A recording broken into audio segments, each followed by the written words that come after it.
Spiders living in your face? A snail growing inside a boy's knee? Richard Gere and his pet gerbil? Here are some of the wildest stories that you will not believe, and some that you frankly shouldn't. Remember, these are not common and are really rare cases, but interesting to learn about. Let's get started. Pee whoop!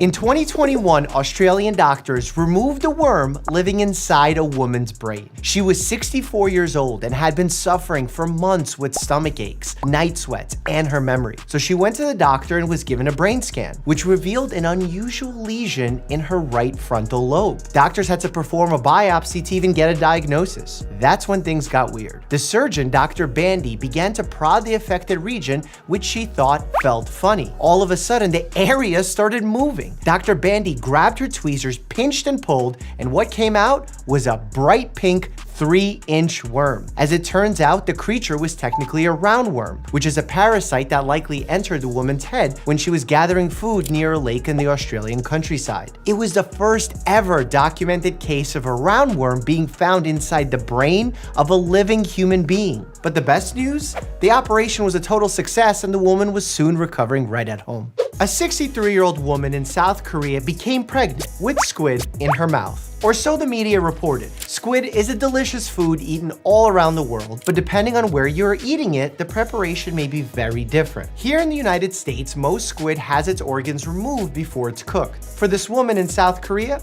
that wasn't the case, as she was allegedly eating a cooked squid that still contained a sperm sac. She bit into the sac, and then the contents of it exploded in her mouth. And days later, oral lesions appeared and she sought medical care. On biopsy, the sperm were found to have attached themselves to the membranes of her tongue, gum, lips, and needed to be medically removed from her mouth. That is all true. What isn't true is the countless number of headlines claiming the woman was impregnated by a squid, or that she spit out baby squids. Remember, even squid sperm needs an egg to fertilize. Regardless, I think I'll stick to my usual plate of fried calamari without the sperm sac. In 2021, an Indian man had a 708-inch or 59-foot tapeworm pulled from his intestines. He had been dealing with an upset stomach, and upon finding tapeworm eggs in his stool, doctors gave him medication to flush the parasites out of his system. Not long after, the 59-foot tapeworm was eliminated from the man's bowels. You know how. Intestinal worms tend to come from sanitation issues, but in this man's case, they came from uncooked beef. Most worms can be eliminated by taking simple medications. But unfortunately, if you live in a place that lacks access to clean drinking water, you might also be in a place that doesn't have access to these meds either. This is why initiatives to provide clean drinking water are some of the most essential and effective causes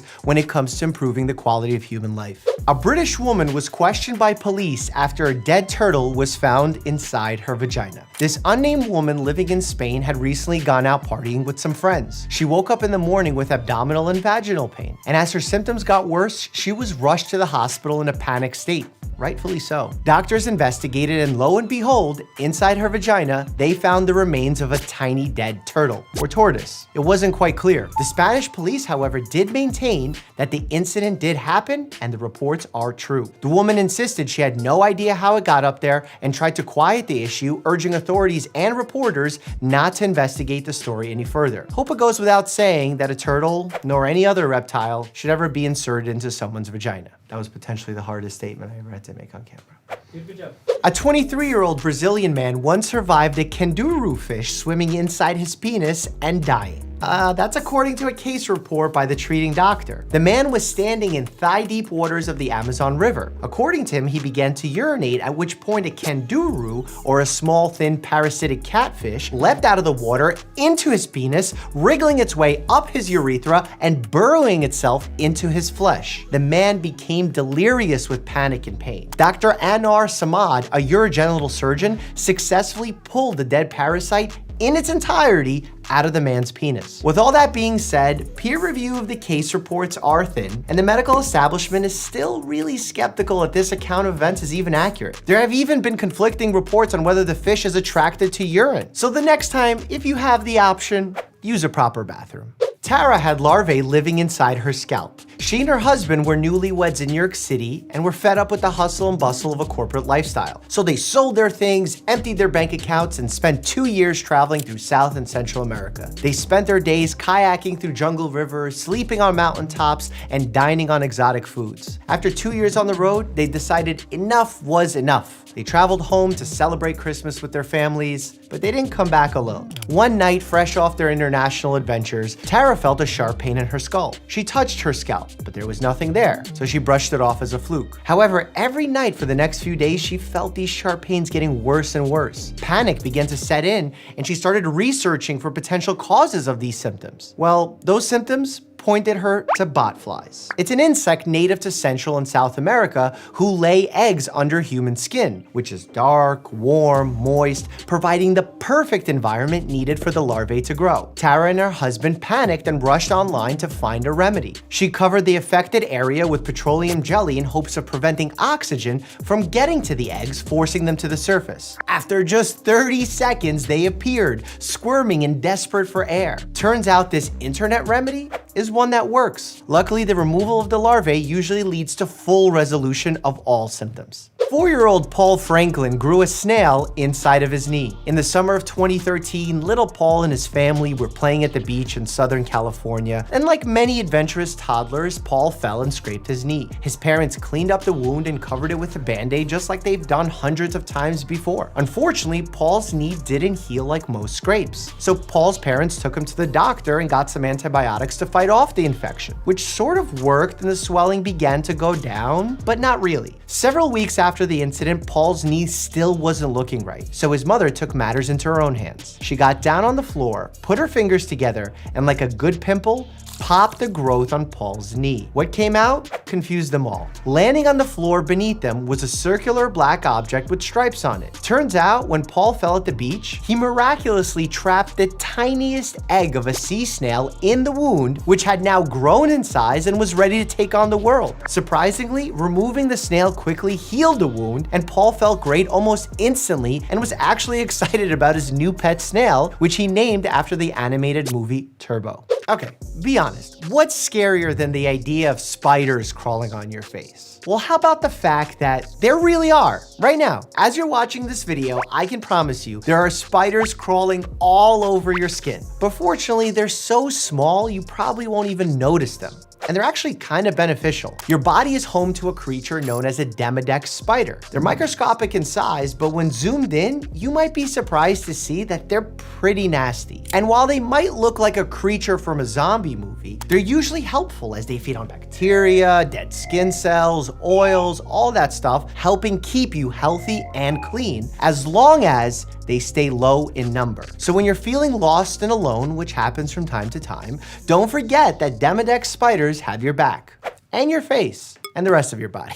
Susie Torres had a poisonous spider living in her ear. The Kansas City woman had enjoyed a summer of fun swimming in the pool back in 2019, but a few days after her last swim, she felt water trapped in her ear. And we've all been there. We know how annoying it is to feel like you got a water park in your ear canal days after you swim. Well, for Susie, it became so annoying that she went to see a doctor. A medical assistant grabbed an otoscope and peered inside. According to Susie, the assistant stepped back and rushed out of the room to get more people. When they returned, they alerted Susie that there was no water in her ear, but instead, it was a spider. And not just any spider, but a highly poisonous brown recluse. Fortunately, the medical staff was able to remove the spider without it hurting Susie. But it didn't stop Susie from going home that night and sleeping with cotton balls plugging her ears, just in case. Look, the human ear canal is a pleasant place for a spider to make its home, and there are tons of stories of spiders cozying up in people's heads. While these stories can be quite scary, there is very little to be afraid of. Usually, it's not common a spider will ever go in your ear, and if one did go in, they can easily be removed like they were with Susie. And spider bites are hardly as dangerous as many people think. In fact, despite their reputation, North America's spider deaths are practically unheard of, with experts saying it's actually inaccurate to call any type of spider bite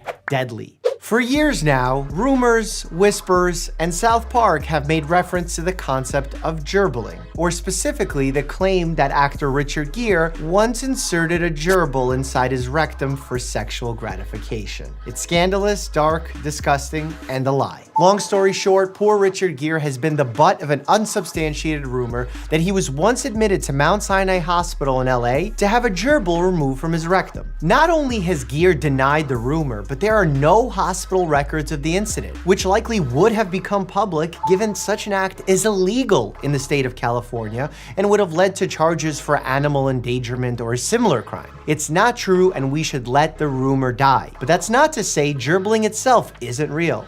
Kind of. While people might not use gerbils, there is a dark and potentially illegal practice known as formicophilia, or the sexual attraction to small animals crawling in or on someone's body. M. Jenny Edwards is an attorney specializing in sex crimes that involve animals, and says that gerbling has simply become a colloquial term for formicophilia. That being said, there's actually a fascinating cultural background for how the Richard Gere story became so mainstream, so if you like to read more, I've linked a well-researched story in the description. David Blaine regularly stores living frogs inside of his stomach. You may have seen clips floating around the internet of magician David Blaine spitting up frogs. Blaine is a master illusionist, leading many to wonder how he could be speaking to you one moment and the next be spitting up frogs from his mouth. The thing about Blaine is, while he is no doubt a magician who is also an expert in the sleight of hand, he is also a self-proclaimed endurance artist who has pushed his body to extremes to see just how far human bodies can go. In the case of the frogs, it's real. To pull off the trick, Blaine swallows tons of water to create a pool in his stomach. Then shortly before entering a room or appearing on camera, he swallows a number of small frogs who land and float inside that pool, where he claims they can swim freely and safely for up to 3 hours. When it's time for the big reveal, Blaine has trained his body to voluntarily burp up one frog at a time, lifting them out of the pool, up his esophagus, and into his mouth for all to see. I want to point out though that Blaine seems to do this quite smoothly. It took him years of training to master this type of self-regurgitation, and under no circumstances should you try it yourself at home. A 4-year-old boy spent weeks with the leech living inside his rectum. For 2 weeks, the boy had been bleeding from down below. He was pale, underweight, and tachycardic, meaning his heart was beating fast to compensate for the loss of blood. His parents took him to the doctor, who initially thought he might be suffering from some sort of infection, so he was given some pills and sent home. Not unreasonable guidance. Unfortunately, they didn't make a difference, and the bleeding continued. Doctors prodded with more questions and eventually found out some interesting info. It's like straight out of a House episode. The boy actually lived on a farm where he regularly played in an irrigation system used to water crops and provide hydration for cattle. Doctors began to wonder, could there have been something in that water? Well, they had the boy take off his pants and sit on a bucket full of water. Just 15 minutes later, a fully grown leech crawled out of the boy and into the bucket. Leeches can be found all over the world and in all sorts of different types of water, just waiting for organisms like humans to step inside so they can latch onto the skin and start feeding off blood. For this poor child, the leech went a step further, feeding itself on the boy's blood from the inside. Now, carrying the weight of one fewer leech, the child managed to make a full recovery, though probably with a little more hesitation about swimming in dirty water. Did you see there was a woman who had a worm stuck in her ear on an episode of Survivor? Click here to see me react to that, and as always, stay happy and healthy.